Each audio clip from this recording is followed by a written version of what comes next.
let's talk about the introduction of water charges, which I know is a topic that people absolutely despise. But it is happening, and Irish Water has been set up. It's hiring people. It's planning for the introduction of charges sometime next year. So there was a Water Forum 2013 in Dublin today, hosted by the consultant engineers Byrne Looby Partners. And we have two of the people from the conference with us. First, I'm going to talk to Sam Murdock, Director of Water Services at Byrne Looby Partners.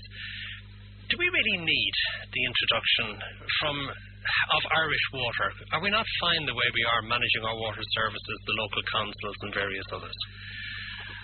There are many good things regarding the way water services are currently being managed. However, there are a lot of ways of improving that, and I believe Irish Water, if set up correctly, can provide the necessary development, the necessary innovation and management that could improve the current position. Okay, but could it not be done through the existing structure? At the moment, we've got 34 different water service entities through the local councils. Irish Water is one entity. So when you come to things like standardisation, economy of scale, you'll find that one entity is far better than far better than 34, and as such should be able to improve the situation. Yeah, a lot of caveats there. You said if set up correctly, should be able to improve the situation. How confident are you, given the track record that we have in this country of perhaps botching projects, that Irish Water will do as it's intended to do? I've got confidence that because of the people who are there, there's a lot of experience who currently are managing the transition that Bord Gáis are heading up. So I've got the confidence they will, but Matt, I haven't seen the bill that's going to enact Irish Water. So does that leave a big question mark about what may actually happen? Not necessarily. The Minister today tried to communicate what would be in the bill, so I assume that if that is transferred and enacted, that would be a positive step as far as I'm concerned. I'll come back to you in a second, Sam. I want to bring in another guest, who's Craig Lawson, Head of International Business Development at Scottish Water. Now tell us, how big is Scottish Water? What exactly does it do? Scottish Water is a utility. It's very similar in size to what Irish Water will be when it's up and running. It serves all 5 million customers in Scotland, and it's got a background that's similar to what Irish Water is going through. So at one time we were run by 38 councils, and then we moved to 9 regions, and then in 1996 we went to 3 regional water authorities, and then eventually we formed Scottish Water in the year 2000. And from that point on, as measured independently by the regulator, we've made improvement on improvement for our customers in terms of efficiency and service levels. And we think there's a good model there that Irish Water can follow and improve things for the customers and people in Ireland. And who owns Scottish Water? Scottish Government. So it's not a privatised entity? No, we're public. Which is different to many of the other water entities in the United Kingdom. English and Wales water companies are all privatised. Okay, and then how does your profitability stack up as against the privatised utilities in the rest of Britain? Our business is funded completely from our customers. So at the moment, for this regulatory period from 2010 to 2015, all our funding comes from our customers, with the exception of a loan that we have from the Scottish Government, just as any business would have a loan. So we have a loan, 90% comes from our customers, and 10% is a loan that we've got from the Scottish Government. And that's because we've got a big investment programme that we're running at the moment, and that's to support that investment programme. What sort of investment programme, and why is it necessary? The investment programme covers the whole spectrum of the network, the utility business. So it can be rehabbing mains water pipes, sewer pipes, new treatment works. So it's all to comply with the EU regulations and to provide our customers with a better service. And what sort of leakage do you have? Because this is one of the big complaints here in Ireland, that we're losing up to half of our water in leaks. What about in Scotland? Yeah, our percentage is about 22%. Just be careful when you talk about leakage, because a lot of people assume if I'd said the figure was 18% and that was better than 22. It's not necessarily the case. Why is it not 4%? What we have is what is called, the regulator puts in place what's called the economic level of leakage.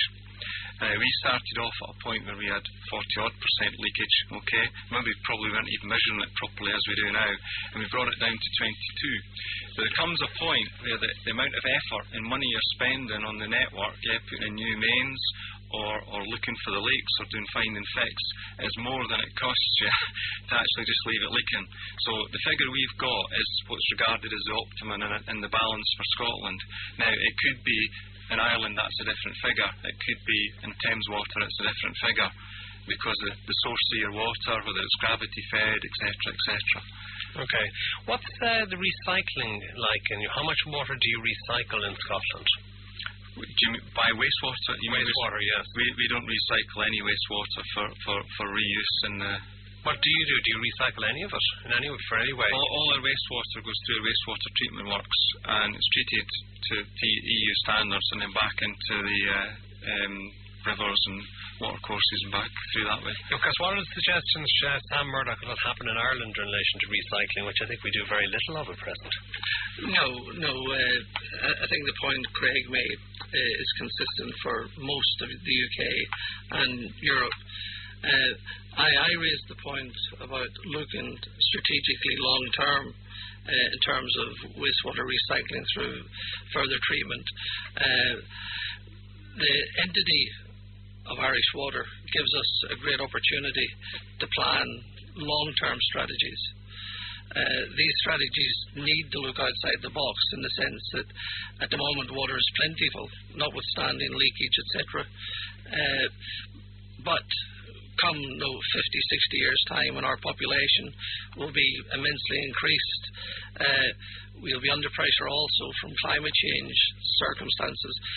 We need to have situations where we need to dampen demand of drinking water, and one way would be to try and utilise percentages of what we would produce and ordinarily discharge to sea. Okay, final thing I want to bring up with you, Craig Lawson, so these are the key figures. What's the average charge per person or per household for water in Scotland? The average charge for water and wastewater services is £324. So that's drinking water and the wastewater, sewage water? Yeah. £324.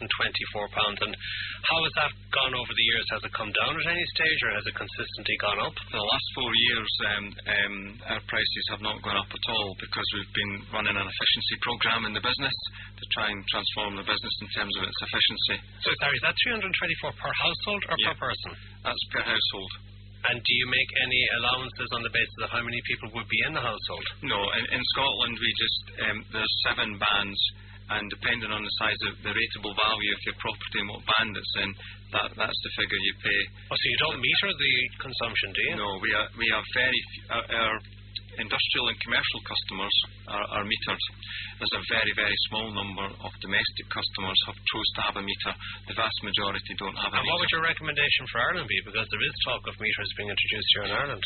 Yeah, I mean, the situation in Scotland was different because when we were created, we were already collecting 93% of our revenue and we're getting that money in through the rates. So it would not have made a lot of sense when we had a whole load of other issues to fix in our business, to try and install meters. But Sam Murdock, what do you think should Ireland take out of that? Are we right to be going for a metering system? I believe so, but this is a personal view. Obviously, the strategy comes from government, but from a perspective of trying to make people realise that water is a valuable commodity, people need to also realise there's a cost to that. And if there's some way in which they can show some means of economising on the use of water, and that can be shown by the meter reading, then I think it's a good thing. I think the circumstances to what Craig alluded to, i.e. they had already a revenue stream, that is not the case in Ireland.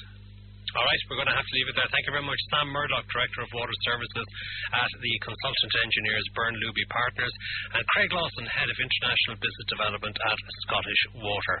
53102 is the number for your comments. We're going to be back.